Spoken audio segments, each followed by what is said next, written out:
हा गुरु बोल. नाही आनंद भाऊजी, मी राधिका बोलून राहिली. अरे वहिनी बोला ना. भाऊजी, मला विचारायचं होतं का? हा? नाही भाऊजी, आज दुपारी 2 वाजता म्हणजे ते लंच टाइमला हे कुठे होते? आज दुपारी ऑफिस मध्येच. का फोन लागला नाही का?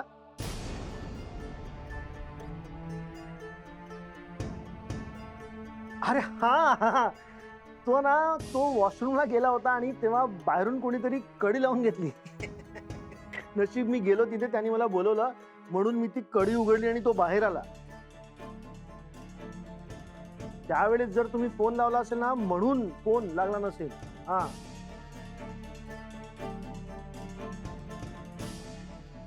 वहिनी एनिथिंग सिरियस? नाही, काही नाही. मी करते नंतर फोन. हा, गुड नाईट. काय म्हणाला आनंद? हे ऑफिस मध्येच होते.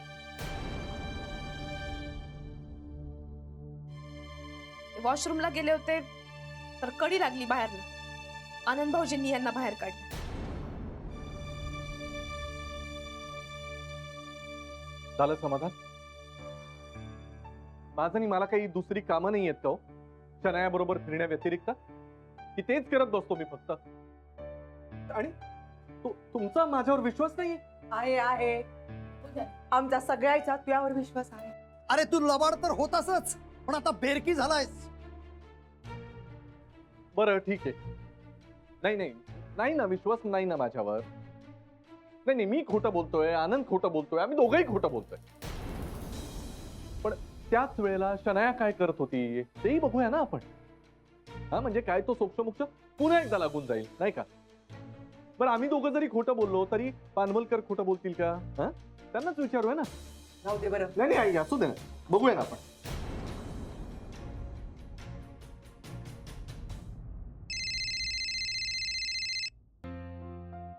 गुरुनाथ सुभेदार. हा पानवलकर, जरा विचारायचं होतं. लंच टाइमच्या वेळेला मिस शनाया कुठे होत्या? केबिन मध्येच होती.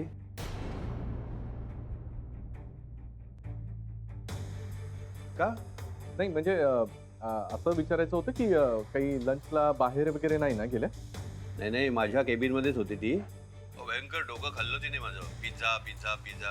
ही शनाया म्हणजे ना अगदी लहान मुलांच्या वर्तन आहे. टिफिन आणला नव्हता, पिझ्झा मागून खाल्ला. नको नको करून टाकलं मला खरंच. पण सर असं का विचारताय तुम्ही? नाही सांगतो ना. नाही, नको. नाही सांगून टाकतो ना.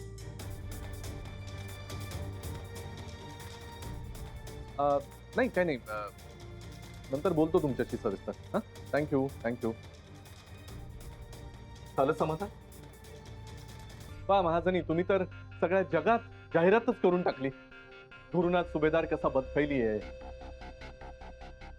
इतकं प्रकरण झालं त्या मुलीबरोबर तरी अजून तिच्याच बरोबर फिरतो. किती निर्लज्ज आहे बघा. त्याची बायको सतत संशय घेते त्याच्यावर, पण त्याला काही लाजच नाही. तो आपला करतोच आहे सगळं नाही का? तुम्ही शांत राहा बरं. असं काही नाहीये.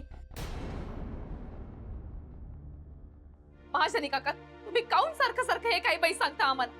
भाऊसाहेब मी खोटं बोलत नव्हतो, हा नाटक करतोय. बघा बघा अजून तेच चाललंय.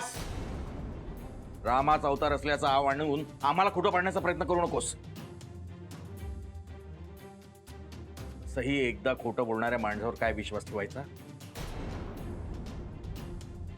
अहो आता तुम्ही काऊन बरं त्याला असं बोलून राहिला? सिद्ध केलं ना त्यानं. आता सिद्ध झालंय ना, का खरंय का खोटंय सिद्ध झालं का नाही? तुम्ही त्याची पहा करत आहात. महाजनी भाऊ, तुम्ही प्रत्येक वेळेला मालिकाला ताने दिले, आरोप केले त्यावर. सगळे आरोप खोटे ठरले का नाही? सिद्ध केलं का नाही त्यानं? दूध का दूध और पाणी का पाणी झालं का नाही? आता तो चांगला वागत आहे, तुम्हाला दिसत आहे ना. मग काऊन बरं तुम्ही माझ्या सुनेच्या डोक्यात राख भरत आहात? मी तुम्हाला एक हात जोडून विनंती करते बरं, यापुढे तुम्ही असं काही बोलत जाऊ नका.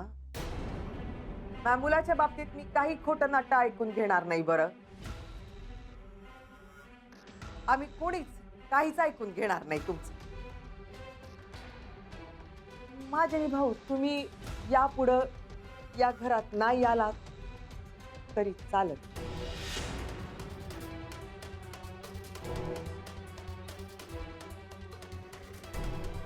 आधी आई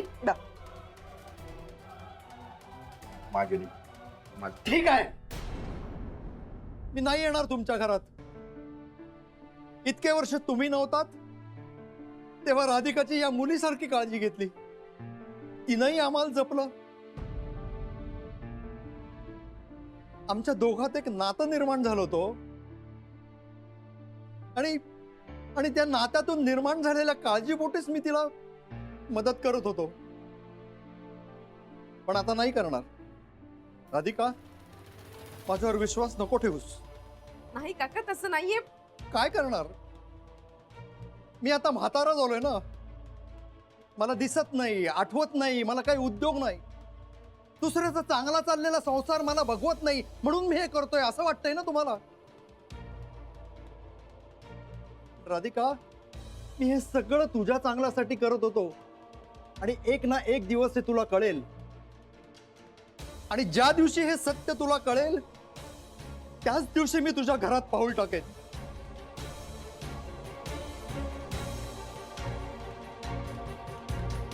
माझ्यानी आओ काका काका तू काऊन बोलली असं? वा वा, तुम्ही सारखी त्यांचीच बाजू घेत. मी यापुढे माझ्या लेकराच्या विरोधात एकही शब्द ऐकणार नाही. बरं,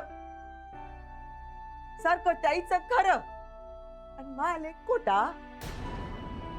नाही नाही आई, नाही आई, बरोबर आहे. कसं आहे ना, मी आयुष्यात एकच चूक केली, पण त्याची अजूनही शिक्षा भोगतोच आहे मी. हेच चालू राहणार माझ्या आयुष्यात. I deserve it. I completely deserve this. सकाळपासून ऑफिसमध्ये मरमर करायची आणि घरी आल्यावर हे सगळं सहन करायचं, आणि त्याच्यात प्रत्यक्ष माझे वडील आणि बायकोच माझ्यात विश्वास नाही म्हटलं.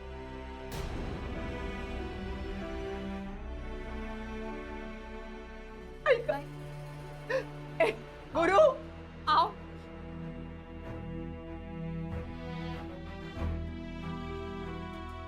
बाबा, महाजनी काका तर खूपच दुखावले गेले. ते खूप चांगले आहेत हो. ते असे नाही, म्हणजे त्यांचा हेतू काही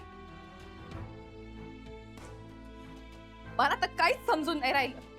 मी समजावेल त्यांना. आता तुम्हीच मला सांगा, पानवलकर साहेब आणि आनंद भाऊजी ते काऊन खोटं बोलतील? कुणास ठाऊक. हे सगळं खरं जरी असलं ना त्यांचं, तरी हा कुणास ठाऊक सुनबाई, गुरुनाथवर विश्वास ठेवावासाच वाटत नाही.